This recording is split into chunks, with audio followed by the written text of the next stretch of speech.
আজকে একটি শিক্ষামূলক গল্প, জ্ঞানীর দেওয়া সমস্যার সমাধান। একজন জ্ঞানী ব্যক্তি তার আস্তানায় ধ্যানমগ্ন থাকতেন এবং বিকেলের সময় তিনি বিভিন্ন মানুষের সমস্যার কথা শুনে তাদের বিভিন্ন উপদেশ দিতেন এবং সমস্যা সমাধানের উপায়ও বলে দিতেন।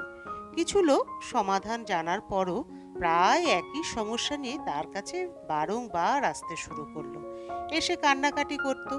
একদিন জ্ঞানী ব্যক্তিটা তাদের একটি কৌতুক বললেন। উপস্থিত সবাই অট্ট হাসিতে ফেটে পড়ল। কয়েক মিনিট পর আবার সেই একই কৌতুক বললেন। এবার অল্প কিছু লোক হাসলো।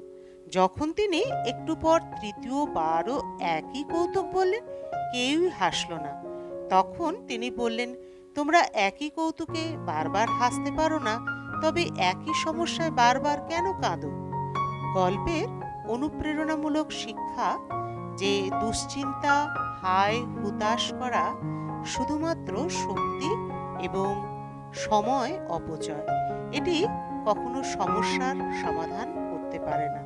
বন্ধুরা, গল্পটা যদি ভালো লাগে তাহলে অবশ্যই লাইক এবং সাবস্ক্রাইব করবেন এবং পাশে থাকবেন।